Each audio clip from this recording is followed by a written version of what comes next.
Fly me to the moon, let me play among the stars. Let me review subclasses on Jupiter and Mars. In other words, it's Unearthed ARTcana. Hello, it's me, Theo. We're gonna be talking about subclasses part 3. Who else is here? Oh, it's me, Neil, and I'm in my Ava right now. No, well, I guess that's fair. That's fine. Yes, that is a touchstone. Sam, what have you got for this bit that I definitely planned and told you about? When you said you're gonna leave us with nothing, I didn't realise it was gonna be that. I was in a state of muted shock. I was trying so hard not to just explode. Dandy. Subclasses part 3. If you've not watched the other videos, I've been drawing. Theo's been drawing the new subclasses that are out in the Unearthed ARTcana, and we've been talking about them, not reviewing them really, but we kind of give our thoughts. Just go through it and see what sounds good. Obviously, we haven't played any of these, so we don't know in actuality. No. But God, that is the problem I've had overall with this current. I feel like the Unearthed ARTcanas for the last year have been mostly just subclasses, which is cool. But oh man, I don't make that many new characters. I want to play some of these things at some point, but there's too many. There's classes in the base book I want to play that I haven't played yet, and we've had it for 5 years or whatever. Crazy. That's a very good point. Yeah. Anyway, but maybe this class could help you decide with its divination powers. Yes, we're doing the Druid, the final one for Subclasses Part 3 that we've not done, Circle of the Stars. I like this Druid quite a bit. It's a good Druid. I'll talk a little bit, as I've occasionally done, about what I'm drawing, because it is, again, weird. My initial thought going into this was I wanted to draw a Druid who would be wearing half plate, because technically Druids can wear medium armor, and half plate is medium armor. The only issue for that being that they can't wear metal armor, right? Mm-hmm. And so then I was like, well, what could a Druid have half plate made of? And then I was thinking of metallic rocks. I thought was a good thing, and then you could use some stone shape, that sort of spell. Now I don't know if the Druids don't wear metal is meant to be a technical thing or a lifestyle choice thing. I don't know if their spells aren't meant to work. So that's a question that it may be answered. But, iron ore isn't iron. It's a rock with iron in it. So this is maybe a Druid who has maybe taken the legal definition of his group. He's gone to his DM and rules lawyered it. Yeah, and also you'll notice what I'm drawing is Sukenku. Oh, yeah! Yeah, I don't know if this is the Druid that I would play if I was to play this class, but it's something alright. Anyway, let's talk about Circle of the Stars. So, Druids are all about, nature and stuff, as we all know. And space is part of nature. It's just a big part of nature that's not much to do. You don't really think about it, so I think this is it's an interesting, branching off from, the other Druids, and it's very distinct for that reason. So that's already cool. Well, a lot of the aspects are actually named after solar bodies, like Path of the Moon and. Well, of course, yeah. That. Yeah, so having a Circle of Stars and Circle of the Moon, obviously, I think it's a thing that's not really represented in other classes. I guess the closest maybe is if you had the celestial warlocks and stuff like that. But even then, it's more angels. That's the thing is space. Yeah. And I only figured this out recently, and I'm not sure I've got it completely right. Space in D&D is the way space is in real life. There's the astral plane, which is a different thing, and then there's realm space. I think it's called. I don't know if this is true for all the settings, and obviously, I think if all changes over time. That's the thing. And I think if you're making your own set... You can do what you want. Well, that's the thing, but also, celestial bodies in your own settings are probably one of the first things you think about. Or if you're thinking about, cosmology and, how gods work, because, of course, in real life, people look to the stars and that's where they thought of gods and such. I think if you're making your own thing, then space is one of the first things that you might change from the D&D one, where, again, it is... just space, and there's other planets in D&D. Is there two moons, Yeah. Simple stuff. That sort of thing. Yeah, and what are the constellations? Yeah, anyway. So, this one, I think, is, it ties into that sort of thing pretty cool. And as from reading through it, it doesn't, this doesn't, really tie you down to the real D&D settings like the Feywild Ranger did. Because not only was the Feywild Ranger has to have the Feywild be a thing, but it also references like the Gloaming Court and stuff, which is like a specific thing. Yeah. This one is specific in its theming. It doesn't like tie you down in any specific way. It doesn't specify like a certain star or Yeah. It's, At most, the idea that constellations exist. So if you have the stars changing every night, then maybe this one wouldn't work. But then you could have persistent constellations. Anyway. And the ideas of the stars and the movements of solar bodies somehow affecting the planet and what is going to happen, like the Mayans. That's what kind of jumps out at me is like that the Mayans' ability to read the stars and, you know, their idea of portents and stuff. Yes, of course, you referenced it already, but this class is kind of all themed around divination and predicting things through stars. And like, there's not a star sign mechanic in there, though that would be quite fun. I think if you did have like determining all your PC's like in-game star signs could be quite cool. And minor buffs. That would be kind of cool. And especially if you had a bard like a druid like this. So druids get their class at second level, their subclass. The first thing is actually a really cool thing. It's your spell casting focus. Again, we mentioned in a previous video, like they've been going a little outside the bounds of what they've been doing, like in the base book for the focuses and flavor on it. Yeah, they've been a bit more interesting with them, and this one's really cool. So you have a star map, and they have a table of what it might be, a scroll that the stars sort of like actually reflect exactly on the scroll what they do on that current day, which I think is a cool little idea. To even like something like a stone tablet with holes drilled in it, so that's quite fun. A mini planetarium. Yeah, and I think this is just one of those things where like you could really have kind of anything. There's even those watches that people have in real life that track like the positionings of planets and stuff. Oh, yeah. So an anti-Thickerer machine. Yeah, and if you're like maybe if you're playing in like Eberron or something, where like a druid might feel a little out of place, I think there's place where you could sort of upgrade some of these things, and because this goes from being like very primitive to like quite new, because of course mapping of the stars is something that people did forever, and they didn't stop doing it when they had technology. Just got better and better. Exactly. Yeah. I mean, look at what they do today. That's true. Yeah, you could have like a holocron projection thing that makes like a map of the stars around it. That could be interesting. And a crazy artificer trying to send a warforged to Mars. Yeah, I think I'll talk about this now because it'll come up at some point again. But this is one of those classes where you're gonna want to describe this in as you level up. You're gonna want it to ramp up, like how fancy you're describing certain things. We'll get into the real big thing for that. But this is something that like maybe at first level or second level even, you have something that's rather primitively, but maybe by 10th level you have something that's moving with the celestial bodies and is more explicitly magical because you're making it. It's something that you make as a ritual, so it's not something necessarily that you found. It's not a set in stone thing, as it were. It's something that can change as your character develops. With this spell focus, and I think this is basic because the druid doesn't get a domain spell like the characters. No. So they. But if you choose the other druid in the base book, you get to pick domain spells from like a set. There's like you pick which kind of like environment you're in, like swamp or whatever, then you get domains depending on that. So it's not alien to that. Sure. But yeah, so with your focus, you can cast Augury or Guiding Bolt, and that without using a spell slot. I think it uses you can do up to your Wisdom modifier, which is nice. So up to I guess 5 if you've got 20 Wisdom. This is really cool. Augury, you guys have seen me cast Augury. It's a very fun little spell. It is useful too. Super in for what this class is. Yeah, in fact, it's essential. The wording of it is built into a later ability. But yeah, it's the one where you roll like a primitive dice, or like you could even be like a real soothsayer and like read into the entrails of something that's been killed, and then you predict weal or woe, and that is a very basic like good fortune or not. So that's very cool. And also Guiding Bolt's just a really nice spell. Yeah, fits very thematically. Nice damage. 46, and it's like it does have this light ethereal thing going on with it. It's kind of in that same area as like Moonbeam and spells like that. It feels tonally on the money. Yeah, and it's a good combat spell that's going to be very helpful.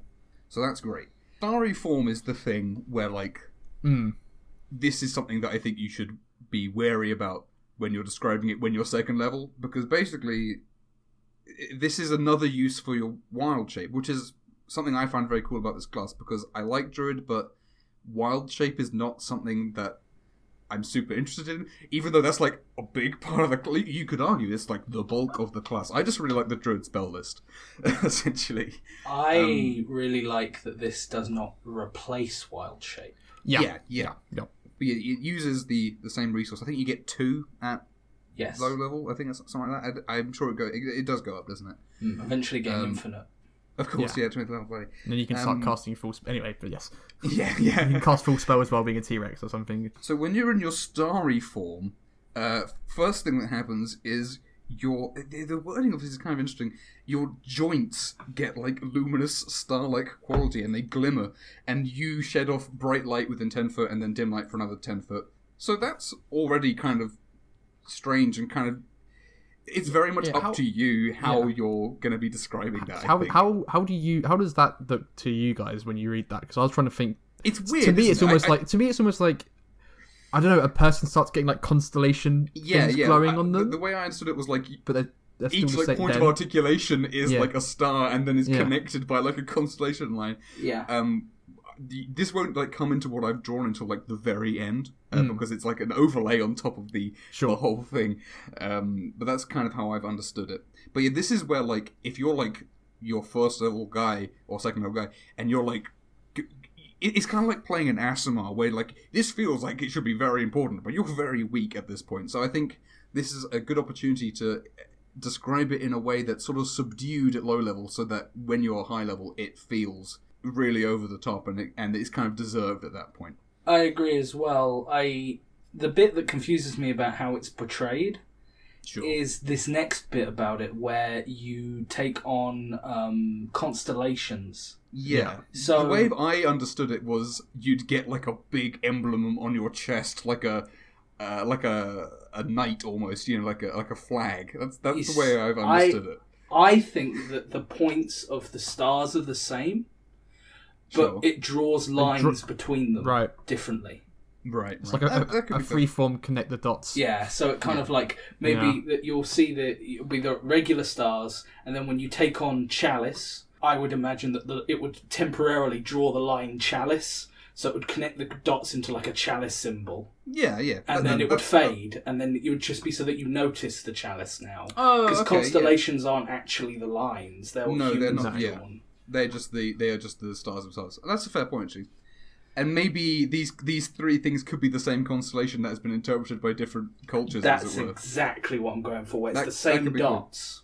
Cool. Yep. Because then redraws Archer on it. Yeah. Basically, when you're in your starry form, you can choose to have one of 3 like passive abilities. Not entirely passive, but so yeah, as you say, the chalice, you can... Whenever you heal someone, you get a D8 plus half your level, and that's not just... That could be on you or to any other creature. So that's very good, because things like Healing Word, it's already a very good useful spell. It's double cure wounds. Yeah, exactly. So I think that's very strong. It's nice that it doesn't have to just be on them. You can spread it out, so you can heal top up 2 people by a bit. Exactly, yeah. It's quite nice. And or heal someone else, and also like you can be that bit where like I don't want to just use my turn healing myself, because that might feel a bit selfish if that's what your role is as the druid. Because of course the druid does get, I think, most of the bread and butter healing spells. They get healing. They've got a good berry as well, of course, which is a great healing spell. God, I love good berries. But it means you can heal someone else and then get yourself back up a little bit, because that is the main benefit, or that's a big benefit of wild shape, is that you're using the health of the wild shape. So by sacrificing that, keeping yourself alive becomes a priority in a way that it isn't always for druids. Of course, 20th level Circle of the Moon druid basically can't die, for example. But and that's to bring it into the next one as well. Is that like this changes it up very much from wild shape, where Archer is like, okay, now I'm playing a boom caster. Yeah, this one, when you first read it, you're like, okay, so you get a magic arrow attack, 60 feet, does a D8 wisdom. All right, cool. And then you read, it's on a bonus action. Yeah, and it does need to roll to hit as well. Yeah. So it is like a cantrip to hit, but it's a bonus action. That's the thing, and that's so you can be casting a healing spell and then shooting a guy, or you could be hitting a guy with your shillelagh and then shooting a guy somewhere else. with your arrow. I think it's a way to be a sort of fighting druid that the thing is, hasn't been in previous subclasses for it. When you've got that with like guiding bolt as well, like that's quite a lot of damage you're getting at second level as well. You could actually chuck out a lot. Yeah, this is basically multi-tack at second level. Yeah, and they're free. Remember the guiding bolts, so they're not going towards. And you're a full Yeah, caster for your spell slots. You're not detracting from any healing ability that you could do. You're not burning it all to do damage. You can do both. Yeah, and again though, it is on attacks that are ranged spell attacks, which isn't a lot of them for druid. Not loads. It's not your moonbeam. They're not getting Firebolt, I don't think. They're not getting a lot of that sort of... the classic... no Eldritch Blast on this guy. Yeah, it's not that stuff. And you're wrong to hit as well, and it doesn't scale, so it's just value is really what it is. Yeah, it's going to be really good at low level, because it is that multi-attack, or the freedom to attack and also be casting support spells. The last one, now, we talked in a previous, when we were talking about the Artificer, we were talking about Mind Sharpener specifically being a little bit weird and kind of maybe a little bit too strong. This one I have similar feelings about. The Dragon Constellation. It's a bit more weirdly worded, there's a bit more mental arithmetic going on here. But when you make a Wisdom or Intelligence check, or a Constitution saving throw for concentration, you can treat the roll as if it was a 9. Any roll that's a 9 or lower as if it's a 10. So basically, this means you'll never fail a concentration saving throw unless it's one of the ones that is higher than 10 because of massive damage. Yes. Yeah. So if you have... that's crazy. And this isn't a reaction like it was for Mind Sharpener. This is just you can treat it as a 10. Yeah. And while your form holds, while your wild shape holds, obviously. Oh, of course, yes. So while you're conscious and shit. Yeah. And just, of course, wisdom and intelligence checks, when I first read it, I didn't even notice that bit, but having those treated as 10, if your wisdom is decent, which it will be as a druid, hopefully, then that's going to mean you're going to be passing a lot of, like, kind of, mid-range checks without ever needing to roll, which is a lot. I feel medicine, survival. Yeah, and wisdom's like there's some good stuff in wisdom. It's just the checks. It's just the ability checks. But having perception always be above 10, if you're trained, or is that wisdom? Yeah, anyway, a lot of good skills in intelligence. wisdom. That's right. Yeah, but I feel like wisdom has the most, at least for me, like perception's probably one of the most useful. Perception, insight, checks. Nature, medicine. It's Arcana even. Yeah, there's some great skill checks, and your character knows stuff in this mode. Yeah, it's kind of odd almost as well. So I don't know how I feel about Dragon. I think it might be a bit too much. I guess the only thing that I could say against it is when you do this form, you have to choose one when you use it, and it's using a wild shape, which you only have 2 of. It is, yeah, and wild shape is really good. Yeah, so it has to be worth it. Someone might look at that and think it's good, but might also go, I can do an extra attack around. Yeah, that's the thing. Yeah, but I do agree. It's very, very, very strong. I can cast whole person, and then yeah. I think the thing is like there's a lot of really great concentration spells. The best ones, to be honest, for the most part. Especially at like high level, that's gonna be maybe even at a high level, maybe you're not gonna be making many checks that a 10's gonna be enough. Yeah, so maybe you might think it's not worth it. I think that's probably the runoff for it. And I guess it depends on in high level fights. If you're getting hit, you're probably getting hit for enough damage that it's going to be more than 10. Yeah, I guess that's the thinking. Maybe that's something that like I don't. The thing about those again, I wouldn't know how to balance it, and I'm not even. I've not like done the maths on like how strong wild shape. I know like wild shape depends on what animals you turn into, but there's some crazy stuff that you can do. Yeah. And again, just having that like huge health buffer is very strong for a full caster. I think this one's good. I don't think it's as good as the Artificer one, but it is very powerful. This is at least tied to a resource. Yes, that is true. Yeah, you'll only be able to do this, and you can still fail. Or whatever. That's the thing. Yeah, and with the massive damage ones, again, you're still going to have to make a check, and yeah. And being realistic, if you're concentrating on a spell and something hits you, doesn't do enough damage, you pass it, and then another creature tries to hit you, you take damage and pass it, you're still taking the damage, and you're a druid, and you're going to go down. Yeah, your health's not great. Yeah. It's a D8. Maybe I'd feel more comfortable if it was on a reaction to do that. That might be all it takes for me to go, that's completely fine. So maybe I shouldn't be worrying about it at all. I think it's fine until I obviously play a game where somebody plays this and then, their druid contaminates the mind of, my boss. True. And and you're just like, well, I don't need to make that check because I didn't. It's like, cool. Yeah, I forgot. But overall, I really like the constellation and having a choice of things. They've been doing a lot more of that sort of thing. There's a lot of gives classes give the player a bit more utility, give them something to think about, which is nice. And you choose the constellation when you assume the form, don't you? Yes, it's not something you can change. So you can't retroactively go, cool. Now the situation's changed, I'm going to change it. Yeah. So the enemy could pass the check, and then you've assumed this whole form for a spell that does nothing. Yeah, that's fair. Okay, this is the best bit of this class. I think we can all agree on this. Yeah. Cosmic Omen, the level 6 ability. Again, they get this pretty early. 6, so this is going to be something you're going to be using for most of the campaign. Yeah. Which is good great. Considering most most players don't go above level 10, roughly. I think is why. Yeah, I think it's probably pretty common. Like 5 to 10, I think is probably a pretty common area for play. So it's good to have some fun things at this level, which this is. So you wake up after your long rest, and then you basically cast Augury. You roll a d6, and then it's odd or even. If it's even, that's wheel. That's good fortune. So you can add a d6 onto pretty much anything, any d20 roll. Yeah.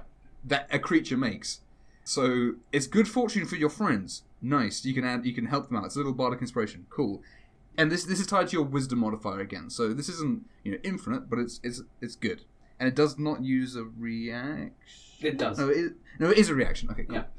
But again, that's more useful in a way, or more flexible than a bardic inspiration, where you have to kind of preempt who's going to need what when. Unless it's like cutting words or something. Yeah, something like that's obviously what I find. And what I love about this is if you roll odd, then it's woe. But that's not bad luck for you. That's just it's bad luck for my enemies.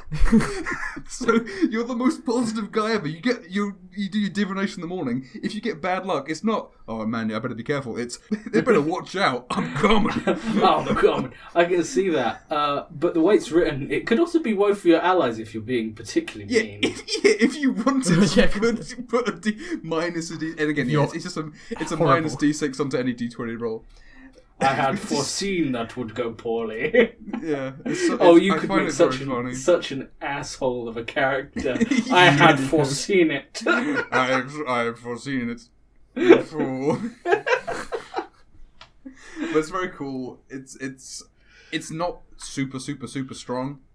It's just fun, and it's really good for this class. Again, that's why I really like that they set up having Augury as in your focus, because It means it's there from the beginning. If you're playing from first, second level, you will have Augury. You will be using it because you can use it for free. Why wouldn't you be using it? Yeah. And then when you hit that 6th level, you're still using the same language from the spell, wheel and woe, but it has an additional use, and that's really really cool. Like that a lot. Pretty simple as well. It's not something that requires you're not gonna have to look this one up every time you do it. You're gonna have to keep track of how many times you've done it, which within a day, 20 a long rest might. You might forget.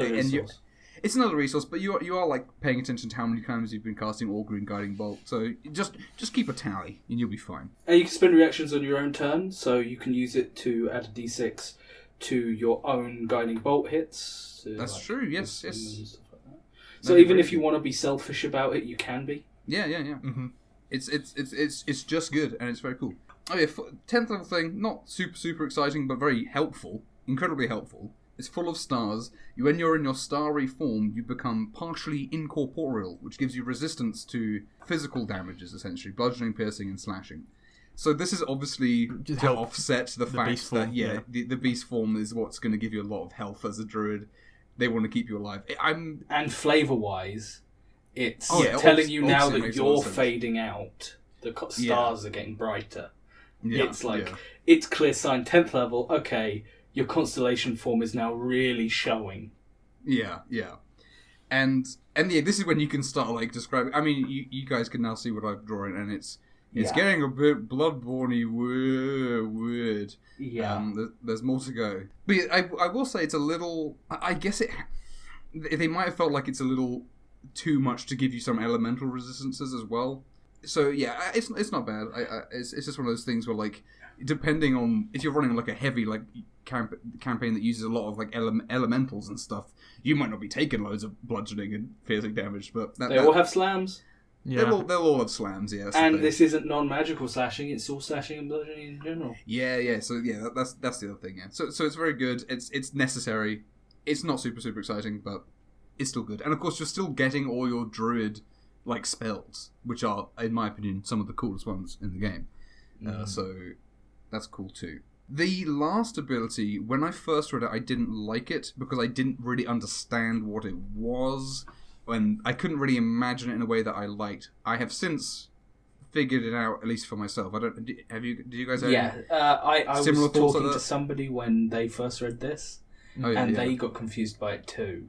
Yeah. Basically, what Starflare does is it lets you, say there's a battle going on between orcs and your allies, it lets you get your allies out of there with a teleport while damaging everyone left behind. That's what it does. And when I first read it, I was like, I misread it. I was like, you hit them and then they are teleported to you? I was like, well, that doesn't make any sense. Oh, but yeah. They're 120 feet away from you in a 30-foot radius, and then you teleport them to you. You can't just teleport them wherever. They have to end up within 30 feet of you. And the way I thought of it that made me like it was kind of like a alien abduction scene, if you know what I mean. Where like suddenly like a bright light from above, everyone's like a spotlight, and then your allies like zip out, and then everyone else is left there and it's like and it's getting radiant damaged. Like a Final Fantasy moon attack. Yeah. I think that like idea, because it's already a celestial, as in real life celestial, not as in celestial in D&D terms, a spacey class, a cosmological class. That was like what it took me to push me over. Like, I'm going to draw like something cosmic as opposed to something an old man who looks at the stars, which is obviously good and fine and more traditional druid-y. I wanted to go with what I was drawing, not sci-fi, but more sci-fi than, straight fantasy. Why did you pick a Kenku? I picked a Kenku for a couple of reasons. One, I really like the Corvian Knights from Dark Souls, the DLC. Yeah. I think that's very cool. I like I wanted to draw like a Kenku in heavy armor medium armor, for a little while. So this was a cool opportunity. Again, I did want to do a druid who was not just an old man. Nothing wrong with that, but and also like Kenku have this stuff in their lore about how I can't remember what it was specifically. There's things like they pursue magic to like gain their freedom and stuff like that. And I figured like someone who does wants to look into the future and trying to find something in the future to maybe find some hope. I think that kind of works for a Kenku. I get it. I can't remember exactly, but I thought it would be interesting. A, visually interesting, and B, I thought it could work from a lore point of view, and maybe like when you're doing your divinations, you could be quoting like old sages. Prophets and old And my other thought again with this class was that it was something that you could because soothsayers and fortune tellers have always had a place in official settings, as in the Romans would bring in soothsayers to talk to important people. They weren't the oracles and Oracle of Delphi as such in Greek was a respected figure. They don't have. You can have I thought this was a character that could be somewhat more civilized than the druid who's like specializes into turning into wolves. Like that's not someone who you can imagine quite as easily fitting in at court, for example. Whereas I thought this guy, like an astrologer druid, is someone who I think could fit into a civilized setting more appropriately or easier than perhaps some of the other druids. Not, but you could still have it as a guy who they have a service that people would be more inclined to seek out. Exactly. Before we had the term scientist, the term that was used was natural philosopher. That's a true point, yeah. And the idea of potentially one of these druids being somebody who just understands the material world very well, and that's what makes them a druid, and maybe they live in an observatory in town, because, of course, with no streetlights, observatories are in towns. Yes, of course. And it could just be a cool element to maybe have a city druid. I think this is a good alternative to like the court wizard character, having a court druid. And in certain settings, if you're having like a very Norse-inspired or something that's set in a pre-medieval kind of setting, I think a druid is more appropriate than a wizard, of course, as they are. It's more to do with natural, quote unquote, knowledge than it is to do with like books and abacuses and maths. Not nerd stuff. A setting where magic is banned. Because druidic magic would be legal, obviously, because that's natural. But maybe arcane magic is not. Yeah. And there's people, and in that world, it would be insane for people not to harness magic of some kind, because that would just be a disadvantage. Yeah. So having something that's capable would be awesome. Yeah, and again, like a diviner has more natural respect built in, as you say, Sam. It's something that people want than someone who specializes in being a werewolf. And there's, I think, like there's the totem druid, for example, and that is again something that you could really argue it has more of a place in a society. That's the other druid I like, is the totem druid. Shaman. Yeah, exactly. Very very shaman-y. But I really like this one. I would play this one for sure. It's definitely very cool. I don't think I've ever imagined in my mind a Kenku being like that, like Star-Lord. Yeah. Well, the funny thing about Kenku, of course, is that they're short. Like they're 5 feet that's tall. the thing. So this guy's not very big, but but he looks imposing. He looks scary, and his armor's, I've modelled it after asteroids, so it's like space. Nice. Nice. I was when you first started drawing it, I thought coral. Yeah, same. Yeah, they do look very similar, I must say. No, but that could also be a cool way around, aquatic armor, something like that. Yeah. I think that's I specifically don't mean it because they're like often very metallic, and I wanted to have a stone armor's cool, but it doesn't really make any sense. I mean, mechanically. Meteorite. I wanted to make something that Meteor armor fits this class so well; it's unbelievable. That's the thing. Yeah. Like, I could imagine this character. This is slightly off topic. Maybe this is at the end, but like this character tracked that meteorite down. He tracked its pathway, and he found where it landed as part of his quest. Because half of astrology is tracking celestial bodies and entities. Yeah. Druids in the book, it even does say like some druids like do worship like gods and stuff, and it's not like quite so much like with cleric where they're like, this is like an important part of your class. Like, you don't throw this out without thinking about it first. And like with paladin, you can I think even in the book, get around it. Yeah. It says like some paladins are just like it's all to do with their charisma and their force of will. But with I think there's like the Greyhawk god Celestian, who is a god, the god of stars and wanderers, which is a really cool god. And this would be a great, again, if you were to have like a court druid, like a diviner kind of character, then they could also be like maybe like a high priest to Celestian or some other similar kind of god. I think the only thing that does go against it is that the class is named druid, which to the layman immediately kind of doesn't go quite as cosmological with it. Sure. Yeah. Despite the fact that like in all fiction I can think of, they tie druids to the moon and the stars in some way. Yeah. Well, of course, that's a big part of druid. Yeah. And the Stonehenge of the moon and stuff. Yeah. Didn't they figure out Stonehenge is basically it's a celestial thing as well? Like things line up. Yeah. Moons the sun lines up through the different. That's the one. Yeah. Druid of the Sun. That could be cool. Sun druid. Because there's like a wildfire druid, which is not like a bad idea. It's kind of cool. It's kind of interesting. But more celestial body druids. You can get weird with druid. Yeah. Nature's weird. Yeah, because there's a lot of nature, and it's not so much like worshipping nature. It's more just like being it. Yeah. In previous subclasses, they were like not hampered by wild shape, as it were, but like because wild shape was like the druid's big thing, it meant that like the subclasses were like less they wanted to keep it within that, but they've opened the door to do weird stuff with it now. I hate to say this, guys, but Unearthed ARTcana or you can say FartCana again because you can say every time. Okay, or nerfed FartCana. I don't even know if that's what you said the first time. I thought you said. I don't think you said nerfed. I think anyway. No, I did say it the first time. Of course not. Of course not. I'm not some denialist. I improved it. Yeah, he's not a one-trick pony. No, I'm a two-shot pony. Yeah, exactly. And this is an Unearthed ARTcana for me. Definitely, it's very cool. I'm a big fan of stars and the moon in real life, and this is a cool class. I would play it. I'm not sure I would play this guy specifically. And this is a drawing that I spent I spent like a whole 2 hours doing a different version of it, which I was like, no, this isn't right.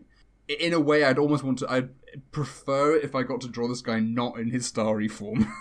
But I had to draw that because it's like the big part of the class. It's just such a big part of the class, yeah. What level is he right now? I think he's pretty high. He's probably 10th to 14th, I think. He's not 20th. At 20th, he's probably just glowing completely. He's a gas cloud. Yeah, he's up there, though. That's the thing, a Kenku want wings, and I was like, oh, well, a Kenku being a druid would make sense, because they could wild shape into like a bird. This one's cheating. This was cheating. Yeah. I'm almost surprised that your starry mode doesn't make you fly, like some of the other...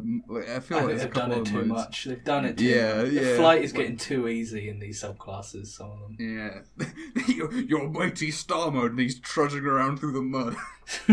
Still being slowed down by deep grass in his astral... My astral form allows me to see the complex communications of the universe, but these ball bearings have tripped me up. Literally thinking ball bearings, yeah. Funny. No, I have no issues with any I am that. the cosmos, but I stubbed my toe on a caltrop. Yeah, I think when... the other thing, you asked about, like, choosing race. When I was, like, choosing race, I was like... Man, Asimar would be like really obvious, and it would be so over the top, and it's definitely someone's jam. And like, but like, I don't want to do that. I don't want to draw an Asimar. I don't think I'm ever going to do an Asimar. Anyway, we'll talk about that when subclasses 4 comes out in like a week, probably. Yeah, like tomorrow at this rate. And you're going to be wearing that pen dry, like breaking. I got other things I'm meant to be drawing. These things keep coming out. That's fine. Good fun. I guess it is Fighter, Wizard, Rogue, right? If they are doing all of them. Yeah. Those are the ones they've not done. They did do the Psychics that we did cover. Yeah. They did the Psychics back in the good old days of 2019. So they might not do them, or they might have left them to last because they did them just before. I still got to finish the animation for Challenge Race and all this other thing. Yeah, anyway. Challenge Race will be coming eventually. Yeah. It's on a subclass hiatus. There's so many. Guys, please. Until Subclasses Part 4, I'm trying to think of like a wheel. Is that like a wheel? Could I say like... Wheel. See you next time.